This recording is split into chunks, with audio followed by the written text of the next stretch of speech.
This training and re-registration is coordinated by Student Involvement, which is an office of University Life, the Student Affairs Division at George Mason University for the 2017-2018 academic year.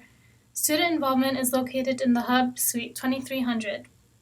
If all of requirements are completed for re-registration, there are a variety of ways that a Tier 1 registered student organization can plan a successful event. This video is designed to expose you to a basic process of planning an event for a Tier 1 organization. As an RSO on campus, there are a lot of responsibilities. Student involvement hopes to help you as much as possible. As a part of the relationships that student involvement hopes to have with you, there is quite a bit of information that you need to know. There are 4 phases within the re-registration process to help you know the information and understand your responsibilities. Phase 1 is the application on Get Connected. Phase 2 are the RSO Blackboard trainings. Phase 3 is Fiscal Management 1.5. Phase 4 is the RSO Leadership Conference. Phase 1 is the Get Connected application. This application helps student involvement to obtain and manage the up-to-date contact information for your organization, for the organization to submit an updated constitution or bylaws, and update the roster for the next academic year. Remember that student involvement must always be informed of any executive board changes. This helps to maintain effective communication for everyone involved. After Phase 1 is Phase 2. In Phase 2, the president and the treasurer of each organization must watch the training videos online, like this one that you are watching right now, and then take the corresponding quiz before the deadline.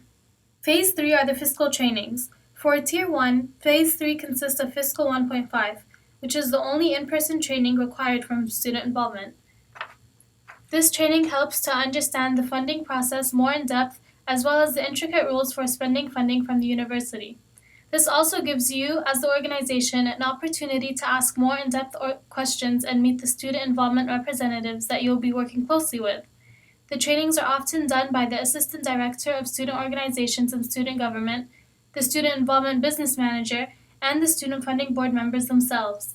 This face-to-face interaction helps to build a great foundation for those important relationships. Phase 4 is the RSO Summit. The summit is held in the fall and is required for an executive board member from each registered student organization. This summit is designed to enhance your leadership skills, further develop your relationship with student involvement, familiarize your organization with more resources, and network with other registered student organization members on campus. This is an incredible opportunity to really grow and develop the organization in a positive way. The most important thing to know as a student organization leader is your organization number for your on-campus account.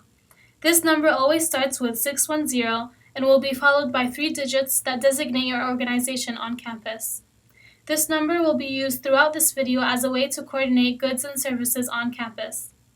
This number can always be obtained by your president and treasurer by emailing rso@gmu.edu to ask for the number. At the end of re-registration, your RSO liaison will also send your organization number along with other important details. The first step in event planning is to decide on your event purpose. The organization should ask itself these questions. What will the event accomplish? Who do we want our audience to be? And how will we consider this event to be successful? From there, it is important to determine what space will be needed to accomplish the event goals, the time, the date, and a basic schedule of what will happen at the event. If you are unfamiliar with spaces available on campus, head to the Student Center's website for more information on building diagrams and setups. The first step is to book the space on 25 Live. This should be done at least 4 to 5 months before your event. All spaces at George Mason University are booked on 25 Live. 25 Live is used for the Fairfax, Arlington, and Science and Technology campuses. 25 Live can help you decide how many people are attending the event, the time of the event, and the event setup and breakdown times. It is important to book the space for an event well in advance. The first item on your list should be to create a budget. What will you need for your event? These details often include food, event support, or event decorations. Collecting estimates from event services, and collecting any invoices or price estimates from, say, catering or advertising, it is important to determine the finer details of your event well in advance. To help create the budget, it may be important to do some research and ask yourself some questions. These questions may include, where will you get this funding?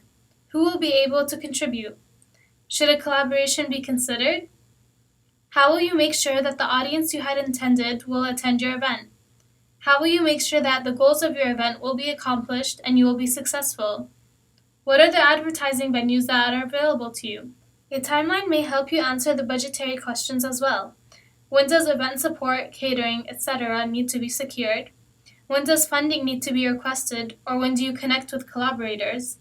When should you start advertising? Where should you advertise and how often? And are there any other details, speakers, or other guests to be invited? Remember that Student Centers also has helpful information on their website. We will now go through each of these basic event planning details and how this is implemented on George Mason's campus. Step 1. Using 25Live. Go to 25live.gmu.edu and sign in. Remember that locations that have been favorited with a star make it easier to find the location. Are you unfamiliar with spaces available on campus? Head to the Student Center's website for information on building diagrams and setups. In the events box, all of the events where you are a requester will be listed. As a student organization leader, you are only permitted to have 25Live access for one organization. Once you have obtained your username and login, this may not be given to anyone else. Misuse of 25Live logins may be cause for the revocation of your name, login, and organization's access to space. Any spaces or events booked under your organization will be held accountable for any damages or fees incurred.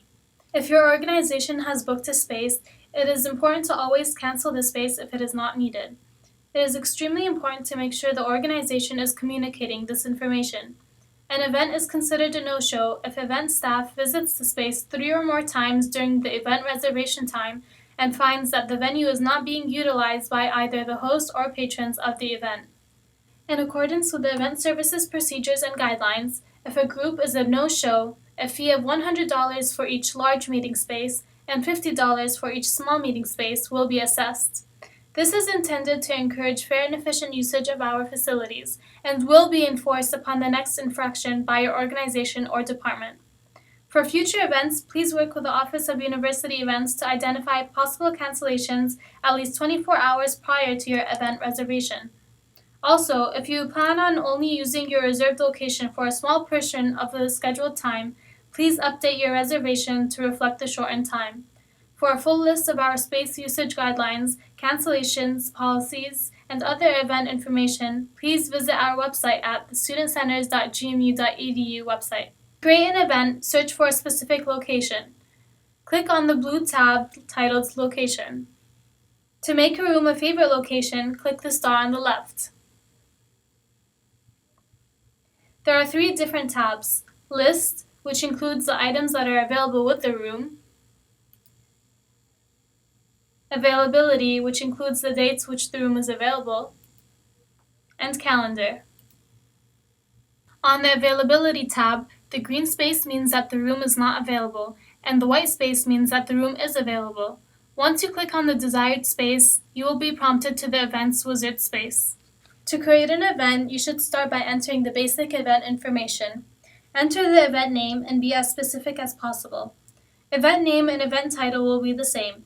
It's only different in cases if the event is a part of a week-long activity, for example, iWeek. Enter Student Organized for event type. In the search box, select your primary organization. Then, you can enter additional basic event information. For expected head count, you should estimate higher than the anticipated number of individuals coming. In the event description box, be detailed in your description. Explain who will be attending the event and what the event entails. If the scheduler does not have adequate information, he or she may delay the scheduling for the event. Is this a repeating event? If the event reoccurs, click Yes. The event start and end date will be the same. You can specify if you want pre-event time and post time to set up and clean up. Setup time is for the operations crew. Most meeting times require 1 hour between meetings, and large spaces require 4 hours. If your event repeats, always click Ad hoc Repeats and select the dates you want the events to repeat. It must always have the same time frame, otherwise create a new event.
After booking a space, the most important thing is to decide what will be included in the budget and how you will obtain the funding.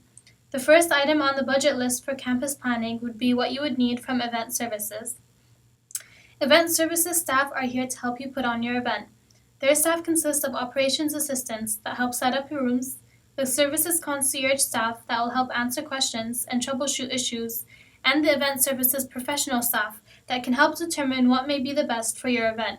The services concierge staff also help to monitor the buildings, assist with technology, and enforce space guidelines. They are on duty whenever the student center buildings are open. Any last-minute event changes must be approved by the services concierge staff. The services concierge staff can be contacted at 703-993-8919 or JC Room G25. An important item as the leader of the event or organization is to know how to book services. Any member of the organization can help complete this task, but remember, the space needs to already be booked by the president or treasurer of the organization. When you submit the form for event services, have the event reference number with you when you fill out the form.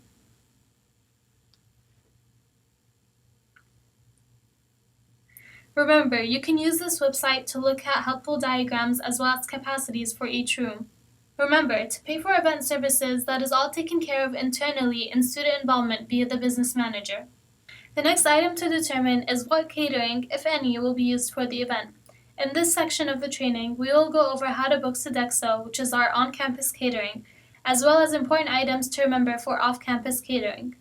To book on-campus catering, you must go to masoncatering.catertracks.com. Click on Order to start your process. To book on-campus catering, you must go to masoncatering.catertracks.com. Click on Order to start your process. Then sign in at the top of the page.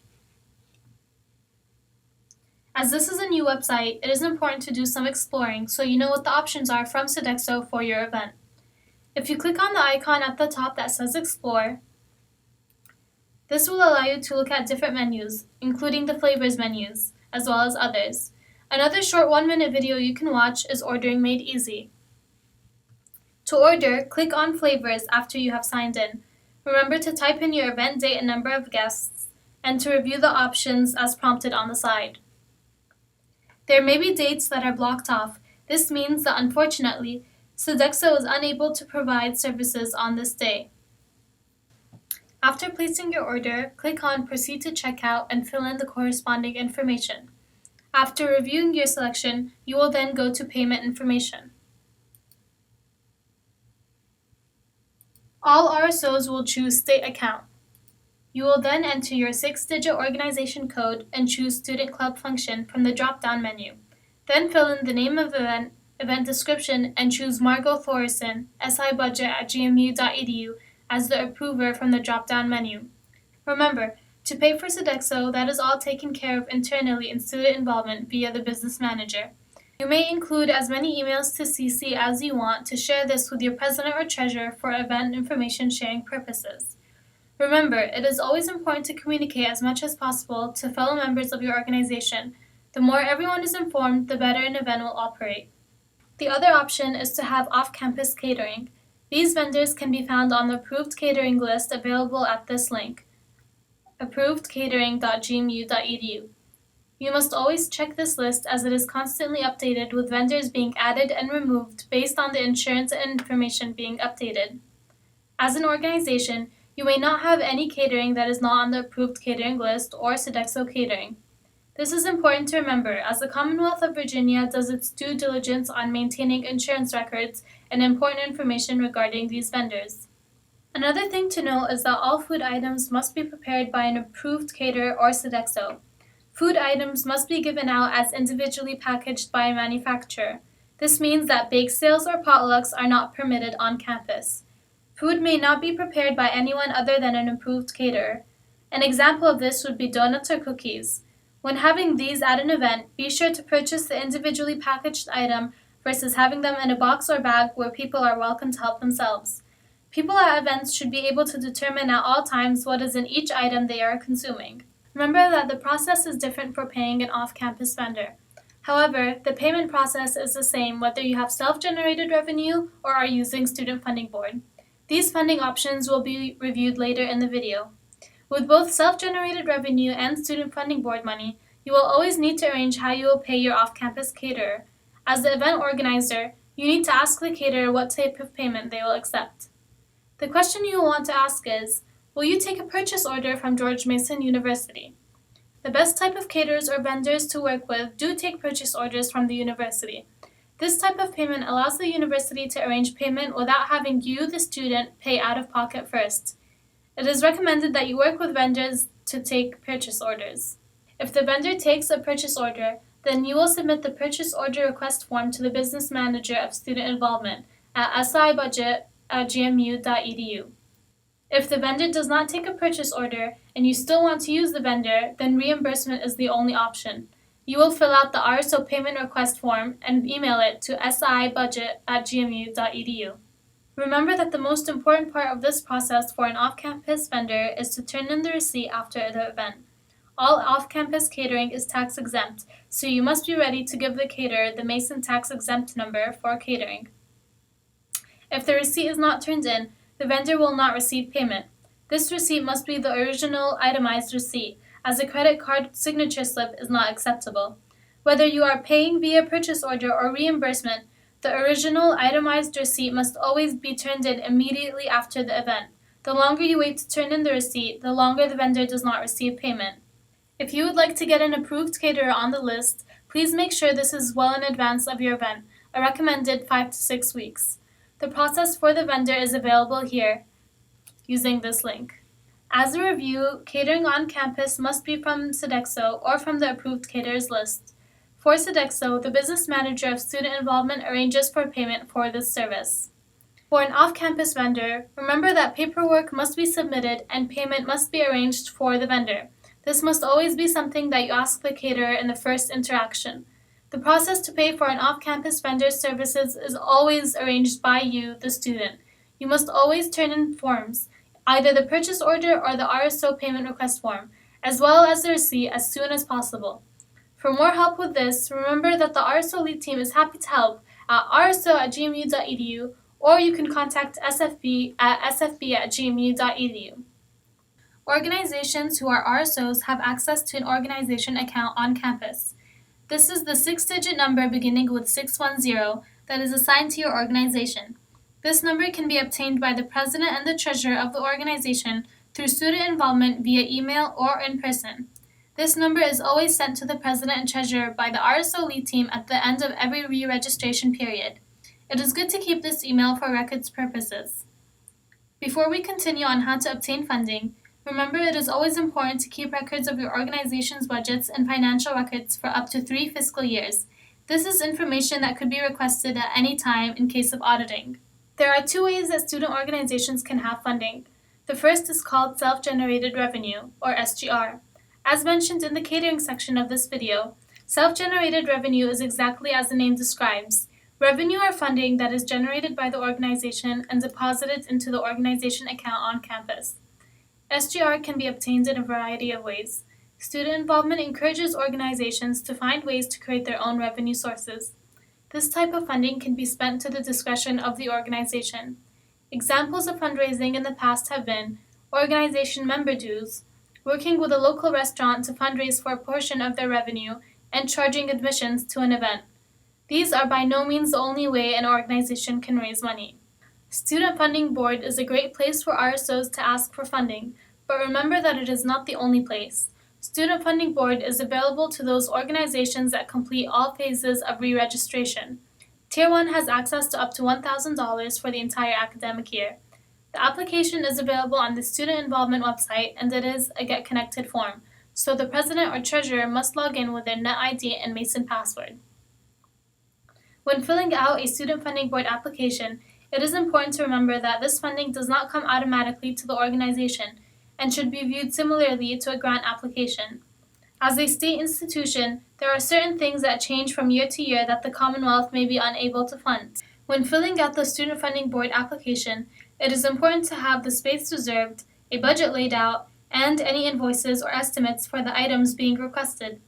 All of these items are extremely helpful to have on hand to upload into the Student Funding Board application.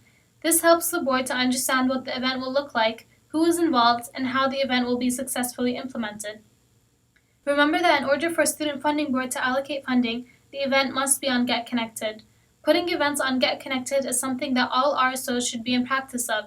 Every event that the organization plans and implements should be listed on their Get Connected page. It is important to pay attention to the deadlines located on the Student Involvement website in the Student Funding Board section of the website. On this website, it will clearly state when the deadline is, when the board will review it, when allocations will be sent by, and what event dates are eligible for that deadline. It is vital for the organization and for the smooth implementation of the event that you apply for funding well in advance. The recommended timeline is 6 weeks to ensure that you have time to appeal the funding and arrange spending. There are some common misconceptions with SFB that are important to address. The first is that the funding is already put into organizations' accounts at the beginning of the year and can be spent from there. This is not true.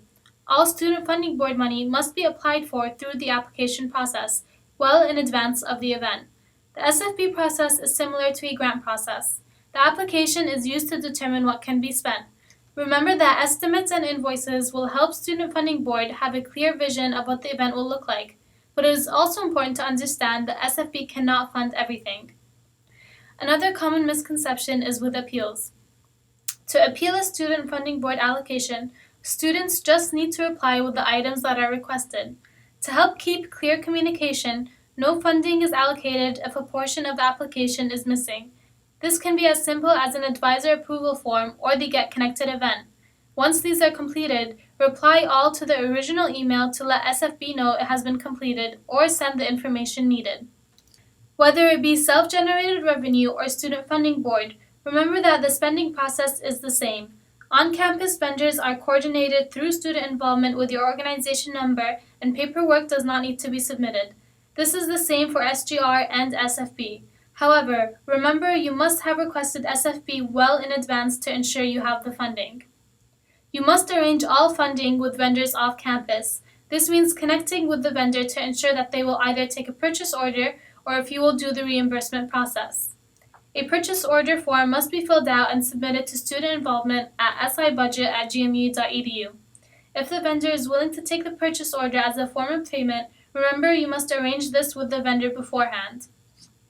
If a vendor does not take a purchase order form or you are unable to obtain one, the organization must pay the vendor and then fill out the reimbursement form and submit it to student involvement at sibudget@gmu.edu. Remember, you must either have self-generated revenue or request Student Funding Board 4 to 5 weeks before the event in order to receive funding. If the catering is off campus, then you need to arrange for payment either in the form of a purchase order as payment or the organization will pay the vendor and then seek reimbursement. It is important to an event to determine what funding will be used for the event, whether it be self-generated revenue, which is funding earned by the organization, or Student Funding Board, which can be requested from SFB. All funding questions can be answered by the Student Funding Board at sfb@gmu.edu or from the Business Manager of Student Involvement at sibudget@gmu.edu. Information regarding fiscal management can be found on the RSO page of the Student Involvement site. Here you can find the Fiscal Management Handbook and possible forms you may need to fill out, such as the RSO Payment Request Form, the Purchase Order Form, and other contracting forms. The following options are available to advertise your event or organization. Get Connected event, which you must always do, kiosk or tables, Orca TV, flyers, table tents, chalking, easel, banners, Eventbrite, social media, the RSO listserv, cubes, or the George Mason statue. It is always good to come up with a plan of who will do what and when. This way you can maximize your members and e-board to really help get the word out about your event.